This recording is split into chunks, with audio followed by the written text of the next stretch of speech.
মোৰ চেনেললৈ আপোনালোকক পুনৰবাৰ স্বাগতম জনাই মই আজি আপোনালোকলৈ লৈ আহিছোঁ অতি সুন্দৰ কান্ধুলি মাছৰ অতি সহজতে বনাব পৰা ৰেচিপি অতি সোৱাদ আহকচোন চাওঁ কিদৰে মই কান্ধুলি মাছৰ ৰেচিপিটো বনালোঁ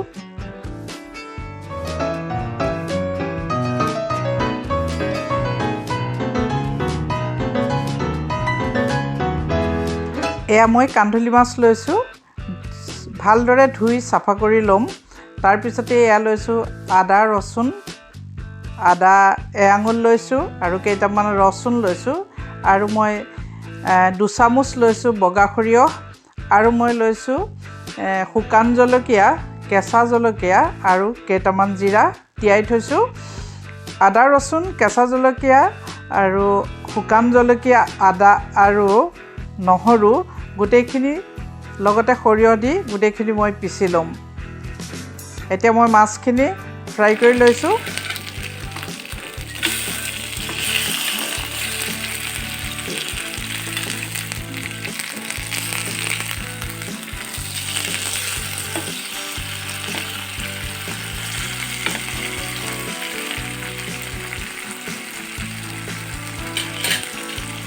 মাছখিনি ফ্ৰাই কৰি হোৱাৰ পিছত মই এখন কেৰাহী পাতি লৈ তাতে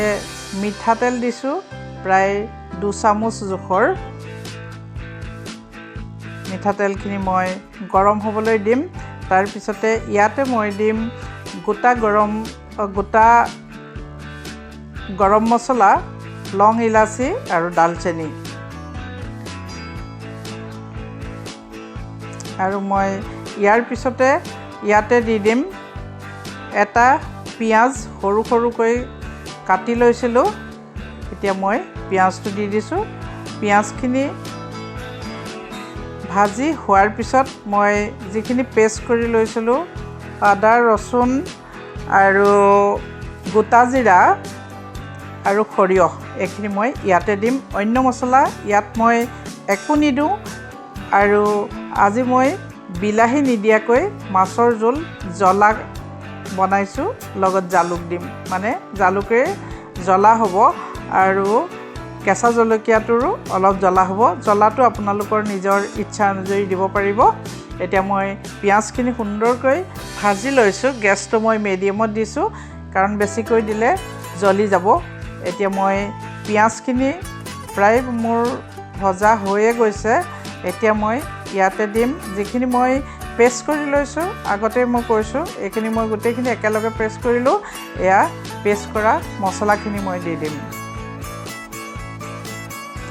বিলাহী নিদিয়াকৈ বনাইছোঁ যদিও অতি সোৱাদ বহুত ভাল লাগে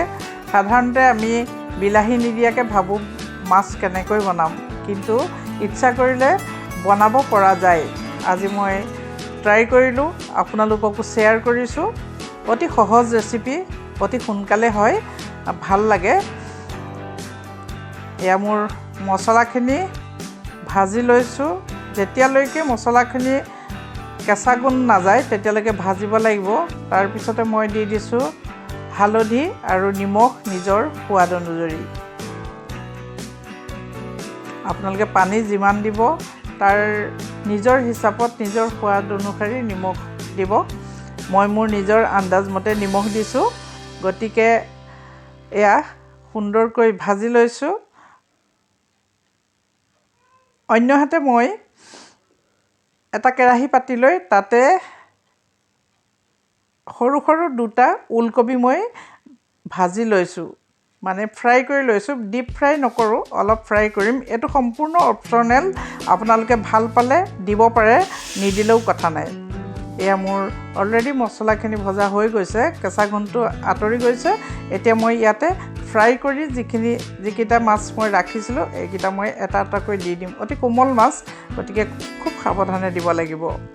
মাছটো মই ফুল ফ্ৰাইয়ে কৰিলোঁ মাছটো যিহেতু অলপমান ডাঙৰ গতিকে অকণমান কেৰাহীখন সৰু হৈছে এতিয়া মই মাছ কিপিচ দি দিছোঁ মছলাটো সুমুৱাবৰ কাৰণে মাছকেইটা মই লুটিয়াই দিম এতিয়া মই এয়া 3টা মাছ মই দি দিলোঁ এতিয়া মই মছলাখিনি এয়া সোমাবৰ কাৰণে অলপমান দেৰি ৰাখি দিম।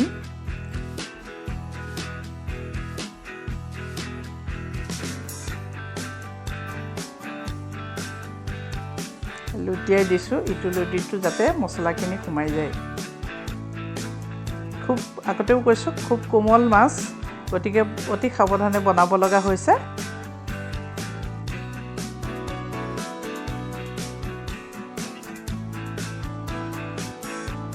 মই লুটিয়াই দিলোঁ, দুইটা লুটিয়ে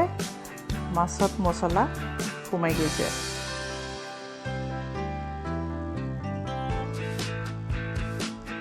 এতিয়া অকণমান দেৰি কাৰণে মই ঢাকি থ'ম, 2 মিনিটমান ঢাকি থ'ম। তাৰপিছতে মই আকৌ ঢাকোন উদঙাই চালোঁ, সম্পূৰ্ণ মছলা সোমাই গৈছে।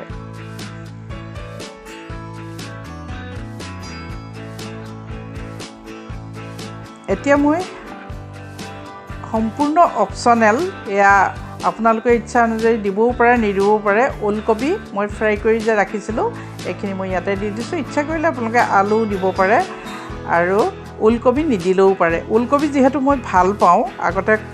ভিডিঅ'ত মই কৈছোঁ আপোনালোকক, গতিকে মই ভাল পোৱা বস্তুটো ইয়াতে এড কৰি দিছোঁ, আপোনালোকে নিদিবও পাৰে। এতিয়া মই নিজৰ জোখৰ অনুযায়ী পানী দি দিছোঁ। পানী বৰ বেছি দিব নালাগে, যিহেতু পনীয়া কৰিলে বৰ টেষ্টটো নোলাব বুলি ভাবোঁ, যিহেতু জ্বলা। এতিয়া মই ইয়াতে দি দিছোঁ গুড়ি কৰা জালুক গুড়ি 1 চামুচ দি দিছোঁ। জ্বলা হ'ব, যিহেতু মই জ্বলা বনাম বুলি কৈছিলোঁ আপোনালোকক। জ্বলা বনালোঁ মই অতি সহজতে আপোনালোকক এতিয়া মই ঢাকি ৰাখিম। এয়া মোৰ হৈ গ'ল অতি সহজতে বনাব পৰা মাছৰ ৰেচিপি, কান্ধুলি মাছৰ ৰেচিপি। চাওক কি সুন্দৰ লাগিছে। গতিকে আপোনালোকে ট্ৰাই কৰিব বুলি আশা ৰাখিলোঁ। যদি ভাল লাগে শ্বেয়াৰ কৰিব, কমেণ্ট দিব, লাইক কৰিব আৰু মোৰ ৰেচিপিটো কেনেকুৱা লাগিলে জনাব। আৰু ইমান দেৰি মোৰ ভিডিঅ'টো অতি ধৈৰ্য্যৰে চাই থকাৰ কাৰণে ধন্যবাদ জনাই পুনৰ নতুন ভিডিঅ' লৈ অহাৰ প্ৰতিশ্ৰুতি